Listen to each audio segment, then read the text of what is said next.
Alright,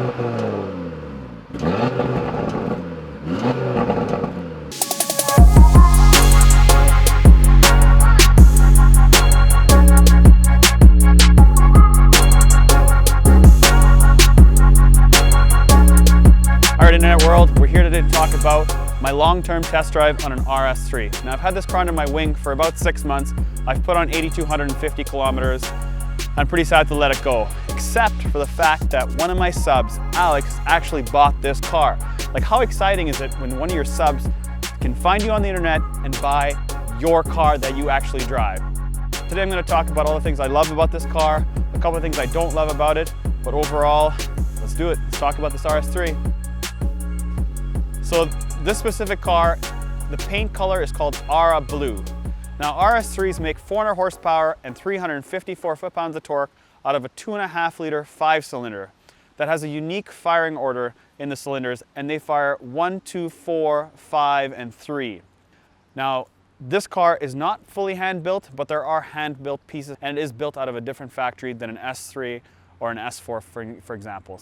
So this specific car doesn't have the Audi Sport package, and what that means is it has a fixed suspension as well as a governor to 280 kilometers. This car does 250 kilometers an hour. It's restricted to that speed. Anything more than that, you can't go. You got to get the Audi Sport package to get the 280. But I didn't want the fixed suspension. I wanted variable suspension because in town I don't want to be bouncing off the headliner. So this car does not have ceramic brakes, which you can actually get, but they do have 8-piston calipers, which is monstrous on a car this small and light. All right, so options on this car is this car has black ops package, or called a black optics, and there's no chrome on this car. This car has piano black finish on the side of the car, as well as the front single frame 3D honeycomb grille is all black. There's not one piece of chrome on this car except for the Audi badge in the front and the Audi badge in the back.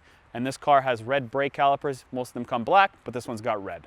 All right, so this RS3 actually does have a staggered setup where the wheels and rims are actually wider in the front than they are in the back. In the front, they're 255, 30, 19, and in the back, they're 235, 35, 19. All right, guys, so I know you're fed up with me blabbering here, so let's get in the car, let's drive it. I'll tell you all the things I like about it. Let's do some acceleration tests. So let's see what this car from Neckerson's about.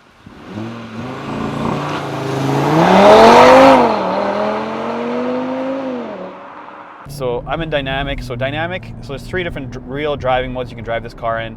Comfort, which makes it's got magnetic ride, so what it does is it doesn't make the suspension as stiff. In comfort, it's softer. Dynamic, which makes the suspension stiff, but also makes the steering harder and my throttle more aggressive. So it keeps the RPMs up higher. Obviously, it's more throaty, and you'll hear the exhaust flappers open up in the back. So that's kind of how you want to drive it if you're, spirited driving, or you just feel like you just want to let loose and you drive it in dynamic. Then there's individual. Individual, you can pick individual pieces of that and adjust it that way. So the way I set it is I set the engine to be aggressive, I set the suspension to be on comfort, all in this individual program, and that's kind of how I like to drive it. So I'm not really stiff or bouncing around town. I'm comfortable around town, but I still have the power with me when I want it. So that's how I like to drive the car. This car drives very well. It's very, very similar to the older generation Audi A4s, where they're smaller cars. Now they're becoming bigger and bulky, which I don't like. I like to have a car that's small, that I can kind of whip around and easy to park, and I feel that it's light.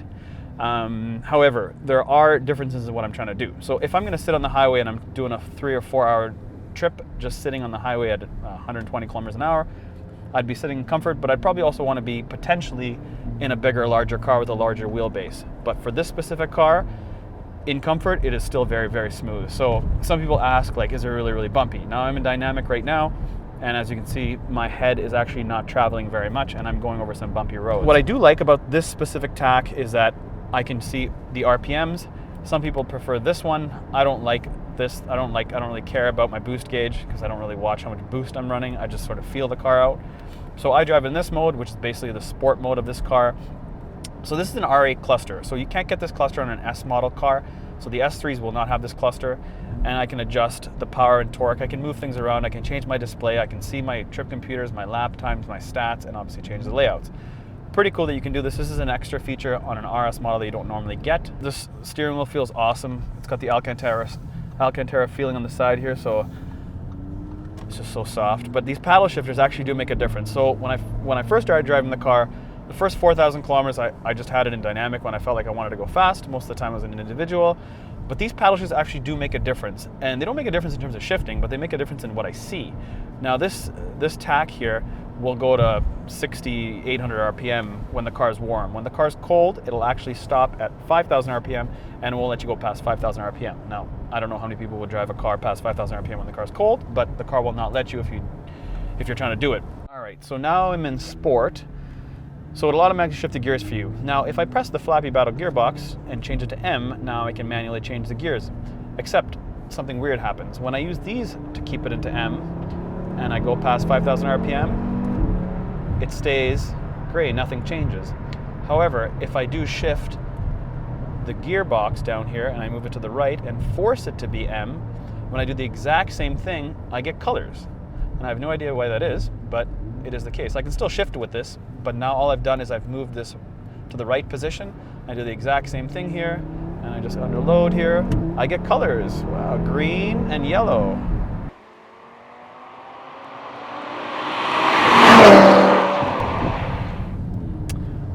All right, so I've had all kinds of Audis. I've had S5s, I've had S4s, I've had S3s, but this is my first RS car that I've had. I've driven a long-term RS7 as well as a couple of months in an RS5, but there's something about this RS3 that I love. Maybe it's because I'm not a very tall guy, I'm 5'9". I feel I just fit very well in this car. It's easy to, it's just light.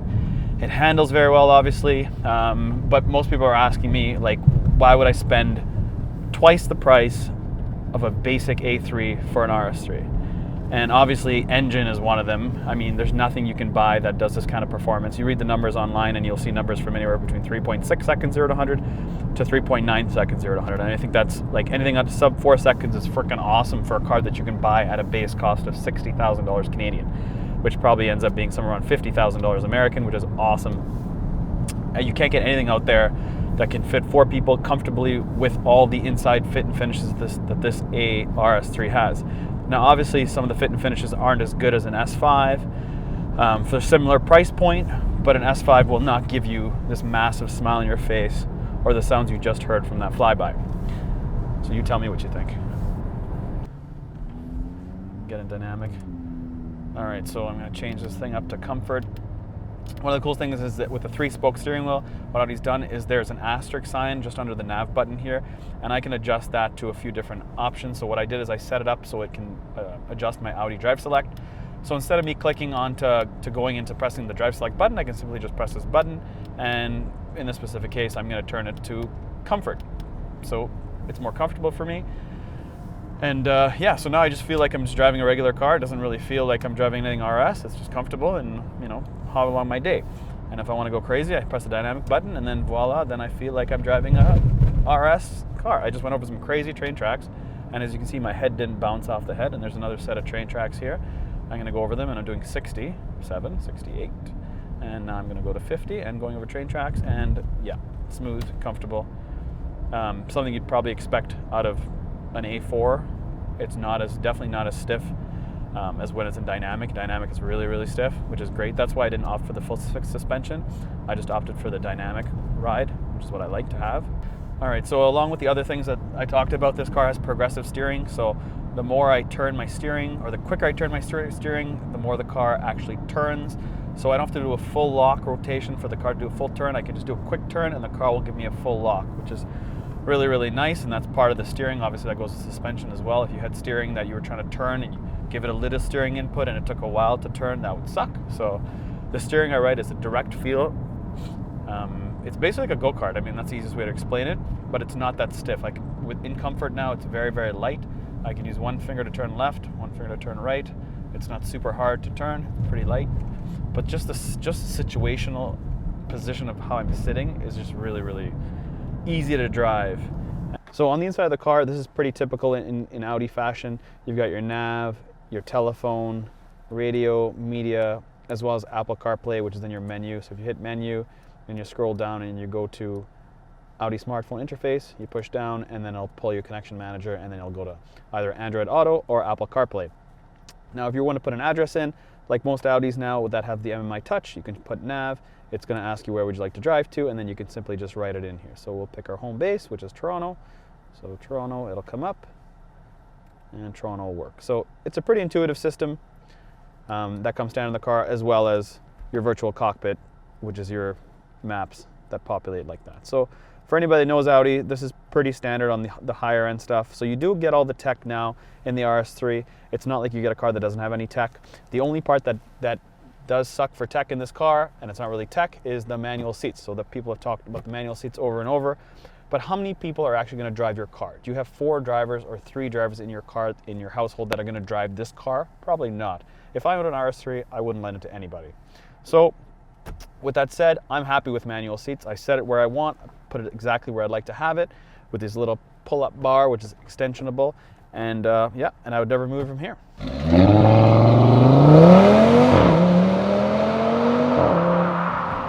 I just love this car's acceleration. This thing just flies. At any speed, at any RPM, I hit the throttle, and then this thing just takes off like a freaking jet plane. Something I don't get in any other Audi that I've had before. The RS7 obviously has a lot of power, and it's got a lot of torque, but this thing's just light. So it just feels light, feels just easy. I don't know, I just love the speed. This thing just flies. So hopefully you guys liked that review that you just saw. Click below, check out my other videos. I did one with an A3 Quattro versus an A3 front wheel drive, S3, RS3, and an A3 cab. Check out that video, I hope you like it, as well as all my other videos. Also, make sure you comment. Commenting is very, very important. Good, bad, indifferent, I don't care. You should see some of the stuff people write. It is crazy, but I don't care, I love it. So write all the crap you want, and all the good stuff as well, because I like seeing that stuff too. So thanks for doing that, and keep watching.